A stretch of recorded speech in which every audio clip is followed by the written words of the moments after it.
నమస్తే, welcome to our channel. నేను విశాల్ని. ఈ రోజున రాష్ట్ర వ్యాప్తంగా కూడా చిత్తూరు మేయర్ దంపతులు ఇద్దరు కేసులకు సంబంధించి చిత్తూరు స్పెషల్ కోర్టు సంచలన తీర్పు అయితే ఇచ్చింది. అసలు ఏం జరిగింది ఆ దంపతుల మధ్య? ఇలాంటి అంశాలను చర్చించే ముందు స్టూడియోలో ఉన్నారు పొలిటికల్ అనలిస్ట్ శ్రీలీల గారు ఉన్నారు. వారిని అడిగే విషయాలను తెలుసుకునే ప్రయత్నం చేద్దాం. నమస్కారం మేడం. నమస్తే అమ్మా. మేడం, ఈ రోజున చిత్తూరు మేయర్ దంపతుల ఇద్దరు కేసుకు సంబంధించి ఈరోజు స్పెషల్ చిత్తూరు కోర్టు అయితే తీర్పు ఇచ్చింది. నిజంగా అసలు ఈ ఇద్దరు దంపతుల మధ్య ఏం జరిగింది, ఎవరు చిచ్చుందా అని అంటే దాని వెనక కారణాలు ఏంటి మేడం? ఇక్కడ అసలు వీళ్ళ హత్య జరిగి దాదాపుగా 10 సంవత్సరాలు. 10 సంవత్సరాల తర్వాత నిజంగా సంచలనమైన తీర్పే. న్యాయం గెలిచింది, నిందితులకి శిక్ష పడింది. సొంత మేనల్లుడే హతమార్చిన వైనం. చాలా భయంకరమైన సంఘటన ఆ రోజున. అందరికీ కూడా ఒక్కసారిగా ఏం జరిగింది, ఏ విధంగా చంపబడ్డారు, అవంతా కూడా క్వశ్చన్ మార్కులో ఉండిపోయినాయి.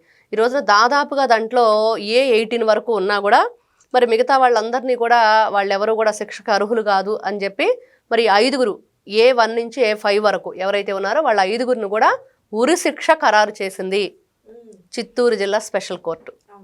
నిజంగా అసలు ఇక్కడ చూస్తే ఈ రోజున శిక్ష పడిన వారిలో టీడీపీకి సంబంధించిన వ్యక్తి ఉండటం, మరి నిజంగా ఈ రోజున టీడీపీ అధికారంలో ఉంది కూటమి ప్రభుత్వంతో కలిసి. మరి నారా చంద్రబాబు నాయుడు గారు మరి ఆయన సీఎంగా ఉన్నారు. మరి టీడీపీ వ్యక్తికి ఉరిశిక్ష పడుతుంటే మరి కాపాడలేదేంటి? అంటే తమ్ముడు తనవాడైనా ధర్మం పాటించాలి. మరి అంతే కదా, పేకాటే తమ్ముడు తమ్ముడే అంటారు. మరి అంతే, న్యాయం న్యాయమే, ధర్మం ధర్మమే. ఇక్కడ చూస్తే బాధ్యతే, దేనికదే ఉండాలి. ఈ రోజున మనం చూసాం ఎన్నో సందర్భాల్లో. ఇదొక్కటి ఈ రోజున, ఎందుకంటే ఇది ఉరిశిక్ష కాబట్టి ఖచ్చితంగా చెప్పుకొని తీరాలి. ఎందుకంటే కులాల పేరుతోటి, మతాల పేరుతోటి చిచ్చు పెడుతూ ప్రతి క్షణం ఆ మంటల దగ్గర చలిగాచుకుందామని చూసే వైఎస్ఆర్సీపీ పార్టీ వాళ్ళకి ఒక కొరడా జుడిపించినట్లుగానే ఉండాలి. ఎందుకంటే ఈ చంపేసిన వాళ్ళు ఎవరైతే ఉన్నారో వాళ్ళల్లో సొంత మేనల్లుడు కూడా ఉన్నాడు చంపబడిన వాళ్ళకి. మరి మేనల్లుడు ఇద్దరు ఒకే సామాజిక వర్గానికి చెందిన వాళ్ళు, ఒకే కుటుంబీకులు. మరి ఇది చూస్తే మరి జగన్మోహన్ రెడ్డి గారు ఇప్పుడు అడగాలి. అవును, ఎందుకు అంటే ఇదిగో కాపు సామాజిక వర్గానికి చెందిన వ్యక్తిని మా కాపులను మేము చంపుకుంటాం, నరుక్కుంటాం, ఏదైనా చేసుకుంటాం, అందులో మా సొంత మేనత్త మేనమామలు మరి నరికేశాడు, తప్పేంటి అని అడిగితే ఇప్పుడు బాగుండిద్ది. ప్రతిసారి తగుదనమ్మా అంటూ బ్యాచ్ అంతా వస్తారు కదా, జే బ్యాచ్ అంట కన్నా బి బ్యాచ్ అంటాం బెస్ట్. బి అంటే మొన్నే ఎవరో చెప్పారు బేవర్స్ అని అంట. మరి ఆ బ్యాచ్ అయితే ఇంకా కరెక్ట్గా మ్యాచ్ అయిద్దని చెప్పి మెసేజ్ పెట్టారు. జే బ్యాచ్ కాదు, అదంతా బి బ్యాచ్ అని. మరి ఏ విధంగా అనుకోవాలి వీళ్ళ గురించి? ఈ రోజున మరి ఈ సామాజిక వర్గాల గొడవ కానివ్వండి, మరి ఇదిగో కాపుని కమ్మవాళ్ళు చంపేశారు, కమ్మవాళ్ళని కాపోళ్ళు చంపేశారు, లేచిన దగ్గర నుంచి పడుకునే వరకు వైఎస్ఆర్సీపీ పార్టీ వాళ్ళందరికీ ఇది ఒక పిచ్చి గోలైపోయింది. మరి ఈ రోజున కాపు సామాజిక వర్గానికి చెందిన ఒకే కుటుంబీకులు మరి ఈ విధంగా చేసిన కారణానికి, చంపివేయబడిన కారణానికి మరి ఈ రోజున అదే కుటుంబానికి చెందిన వ్యక్తికి ఉరిశిక్ష పడింది. మరి తప్పని జగన్మోహన్ రెడ్డి బయటకు వచ్చి చెప్పాలి. ఈ రోజున నారా చంద్రబాబు నాయుడు గారు కాపాడలేదే. ఇదిగో నా తెలుగుదేశం పార్టీ తెలుగు యువత మరి అధ్యక్షుడో మరి లేకపోతే పార్టీకి సంబంధించిన వ్యక్తో మరి అలా కుదరదని సొంత బాబాయిని అసెంబ్లీలో చెప్పాడు కదా జగన్మోహన్ రెడ్డి. మన కంటిని పొడుచుకుంటుంది అధ్యక్ష, మా బాబాయ్ని మేము చంపుకుంటామా అధ్యక్ష అని. ఈ రోజుకి కూడా వైఎస్ అవినాష్ రెడ్డిని, తండ్రి భాస్కర్ రెడ్డిని అందరినీ జాగ్రత్తగా కాపాడుకుంటూ వస్తున్నావు. మరి దీన్ని ఏమంటారు? మరి నువ్వు ధర్మం పాటించావా, న్యాయం పాటించావా, ధర్మంగా నడిచావా? నీ పరిపాలన ఎలా కొనసాగింది? ఇప్పటికి కూడా ఏ విధంగా నీ ఏదైతే మ్యాన్ఫ్లేట్ చేస్తున్నావు అదంతా కూడా కొనసాగుతూ ఉంది. మేడం, ఈ కేసుకు సంబంధించి ఇప్పటికే 5గురికి అయితే ఉరి శిక్ష ఖాయమని మనకు వస్తున్న సమాచారం. దాని వెనక కుట్ర ఎవరిదని అంటే ఏం చెప్తారు? ఇక్కడ కుట్ర కన్నా కూడా ఆస్తి వివాదాలు, వాళ్ళ తగువులు, ఇంకా అక్కడ ఫ్యామిలీ పరంగా వీళ్ళు ఈ ఇచ్చిపుచ్చుకోవటాల దగ్గర నుంచి రకరకాల కథనాలు మనం వింటూ వచ్చాము. ఏది ఏమైనా సరే భార్యాభర్తల్ని ఇంత దారుణంగా చంపేయటం వెనక మరి డబ్బుకు లోహం దాసోహం అన్నట్లుగా ఏమి నడిచింది, ఏమి వాళ్ళు జరిగిందనంటే ఈ రోజున నిజానిజాలు తేలిన తర్వాత మరి ఇదిగో ఉరిశిక్ష ఖాయం. ఇది మాత్రం నిజంగా అంటే న్యాయస్థానానికి ప్రతి ఒక్కరూ కూడా ధన్యవాదాలు తెలుపుకోవాలి. ఎందుకంటే ఒక వ్యక్తి ఇదిగో మనం తప్పు చేస్తున్నాము, ఈ తప్పు చేస్తే శిక్ష పడుతుంది, ఇంక మనం ఆ తప్పు చేసిన తర్వాత హ్యాపీగా ఏదోలే యావజ్జీవ కారాగార శిక్ష వేసేస్తారు, శుభ్రంగా టయానికి భోజనం పెడతారు, దర్జా కాలు మీద కాలేసుకొని జైల్లో పడుకోవచ్చు అనుకుంటే కుదరదు కదా.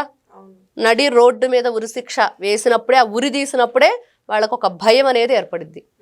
ఆ భయాన్ని వాళ్ళు క్రియేట్ చేశారు. ఎవరైనా సరే ఇలాంటివి చెయ్యాలి అంటే భయపడేటట్లు ఉండాలి అని చెప్పి న్యాయస్థానం గొప్పగా తీర్పిచ్చింది. ఏదైనా కారణాలు ఎన్నైనా కానీ అక్కడ న్యాయం జరిగిందా లేదా అంటే ఆలోచన విధానం, మనుషులు ఎలా ఆలోచిస్తున్నారు, తప్పు చేసి తప్పించుకోవడానికి ఎన్ని ప్రయత్నాలు చేస్తున్నారు, చాలా ఉంది.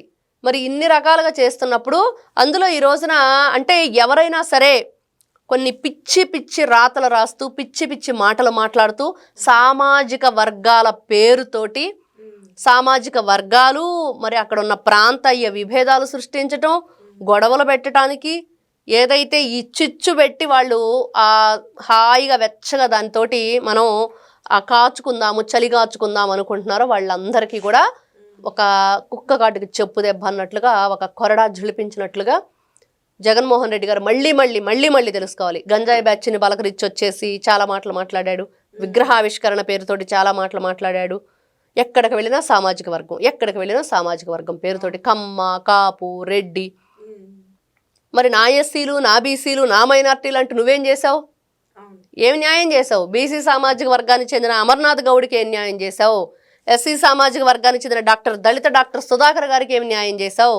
ఇలా చెప్పుకుంటూ పోతే రాష్ట్రం అంతా జగన్మోహన్ రెడ్డి చేసిన అన్యాయాలు, అక్రమాలు, మరి వాళ్ళ ఆక్రందనలతోటి ఈరోజు మనం వింటూ ఉన్నాం. ఏం జరుగుతుంది, ఏం జరిగింది గతంలోని. ఈ రోజున న్యాయం చేసే ప్రభుత్వం వచ్చింది. ఎవరైనా సరే మరి చేబురోలు కిరణ్ ఎవరు టీడీపీ మరి మెంబర్షిప్ ఉంది, పార్టీ దాంట్లో ఉన్నాడు. మరి ఆయన మరి వెంటనే నారా చంద్రబాబు నాయుడు గారు ఎలాంటి చర్యలు తీసుకున్నారు? జగన్మోహన్ రెడ్డి భార్య భారతిరెడ్డి మరి అన్నందుకే కదా మహిళ ఎవరైనా మహిళలే, మనం గౌరవించాలి. అది సంస్కరణం అనేది మన దగ్గర నుంచే రావాలి. సంస్కరించుకుంటూ వెళ్ళాలి. ఆ సంస్కారం నేర్పుకోవాలని ఫస్ట్ నుంచి టీడీపీ ఇదొక కొన్ని నియమ నిబంధనలతో వెళ్ళే పార్టీ. అది అందరికీ తెలిసిన విషయం, ప్రతి ఒక్కరం గౌరవిస్తాం దానికి. మరి అలాంటిది మరి వీళ్ళు ఆంధ్ర రాష్ట్ర మహిళలందరినీ నీచంగా వేశ్యల రాజధాని అన్నప్పుడు వైఎస్ఆర్సీపీ పార్టీకి సంబంధించిన మహిళలు ఎవరైనా సరే బయటకు వచ్చి ఖండించి ఇది తప్పు, ఒక మహిళగా నేను చాలా సిగ్గుపడుతున్నాను, ఒక మహిళగా నేను చాలా బాధపడుతున్నాను, ఇది చాలా అవమానకరమైన మాటలు, ఇట్లాంటివి మాట్లాడకూడదని ఖండించారా? మరి అది వాళ్ళకి వీళ్ళకి తేడా. కాబట్టి ఇట్లాంటి వ్యక్తులు జగన్మోహన్ రెడ్డి గారు ఒకసారి మాట్లాడేటప్పుడు, వాళ్ళని ప్రోత్సహించేటప్పుడు ఇది కరెక్ట్ అయినా అనేది అంటే ఈయనకి అసలు కనీసం తుఫాన్ అంటే ప్రకృతి విపత్తు అని తెలియకుండా మనుషులు సృష్టిస్తారా అని చెప్పాడు కదా నేను మీటింగ్ లో. మరి ఈ కేసుకు సంబంధించి 5గురికి ఉరి శిక్ష పడుతుంది. మరి జగన్మోహన్ రెడ్డి దీనికి ఏమన్నా స్పందిస్తారంటారు? ఏమంటారు మేడం? ఏమంటాడు? ఏమని సమాధానం చెప్తాడు? ఇంకా వాళ్ళకి ఎప్పుడు కూడా స్పందించడం అంటే పాజిటివ్గా ఎప్పుడు స్పందించరు, ఇది మాత్రం వాస్తవం. వాళ్ళ స్పందనలు అన్నీ కూడా నెగిటివ్గానే ఉంటాయి. ఆయన స్పందించకపోతే ఎంత, స్పందిస్తే ఎంత. ఇంకా అసలు ఆయన స్పందనకి ఎవరో కూడా ఇక్కడ ఆయన స్పందిస్తాడని చెప్పి ఎవరు ఎదురు చూడట్లా. ఎందుకంటే వాళ్ళ స్పందనలన్నీ గతంలో వాళ్ళు ఏం చేశారు, ఇప్పుడు ఏం మాట్లాడుతున్నారు అనేది చూస్తున్నాం. మరి అట్లాంటి వ్యక్తులు ఏమని స్పందిస్తారు? కాబట్టి ఆయన ఏ విధంగా రియాక్ట్ అవుతాడనే దాని మీద ఎవరం కూడా దాని గురించి డిస్కషన్ లేదు, అసలు ఆలోచన లేదు. ఇప్పుడు ప్రస్తుతం ఒకటే, జగన్మోహన్ రెడ్డి ప్రతిసారి కులాలు మతాల పేరుతోటి ఈ విభజించు పాలించు అనే దాన్ని ఎలా తీసుకువెళ్తున్నాడు. ఈ రోజున నారా చంద్రబాబు నాయుడు గారు కూడా అధికారంలో ఉండి, ముఖ్యమంత్రిగా ఉండి, ఆ పార్టీకి సంబంధించిన వ్యక్తికి ఉరిశిక్ష పడుతుంది అనేది ఒక్కసారి వీళ్ళంతా కూడా మరి న్యాయం ధర్మం ఏ విధంగా నడిపిస్తారు, ఆ నాయకుడు సక్రమంగా సమర్థవంతంగా ఉంటే అనేదానికి మరొక్కసారి నిదర్శనంగా మరి నిలబడ్డారు అనేది కనిపిస్తుంది. అవును. Thank you madam. నమస్తే.